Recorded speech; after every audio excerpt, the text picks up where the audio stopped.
Hysen Durmishi. Të bëmat e Hysen Durmishit në krye të Ministrisë së Infrastrukturës janë përshkallëzuar një muaj para zgjedhjeve të jashtëzakonshme në Kosovë. Tender të një pasnjëshëm një burimor me vlera të mëdha po lëshohen nga dikasteri i tij për punë për të cilat procedura e prokurimit do të mund të nisë më herët dhe të zhvillohej si e hapur normalisht. Një nga operatorët ekonomik që ka përfituar nga avazi brutal i ministrit në detyrë është Damastion Projekt. Kjo kompani është përblyer me kontratë në vlerë 658.000 euro për mirëmbajtjen dimërore të një pjese të autostradës Arben Xhaferi. Pikërisht për mirëmbajtje, e njëjta kompani në një tender të vitit 2019 kishte ofertuar me 5 cent për metër katror për asfaltim në autostradën Ibrahim Rugova.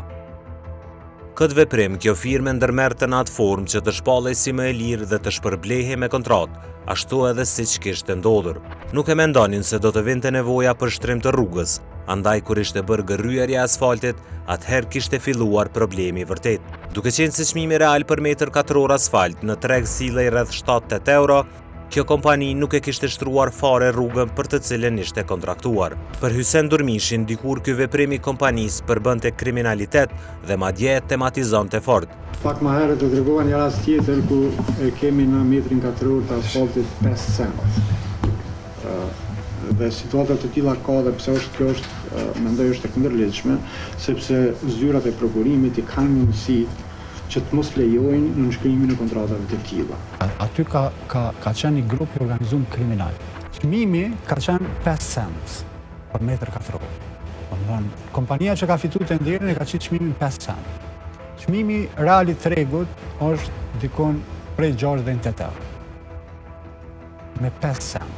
Por rrugës diku gjëra ndryshuan dhe Damastion Projekt fitoi tender duke u ftuar të ofertojë nga Ministria e Durmishit. Madje ministri në detyrë për këtë çështje nuk ju përgjegj as Vox Kosovës, njëjtë sikurse veproi edhe kompania Damastion. Për më tepër lidhur me këtë tender, një ekspert e shqyrtuese kërkoi nga ministria që të evidentohen kompanitë që në të kaluarën s'kan performuar mirë në projekte, siç është rasti i Damastion, por çuditërisht as kjo nuk ndodhi.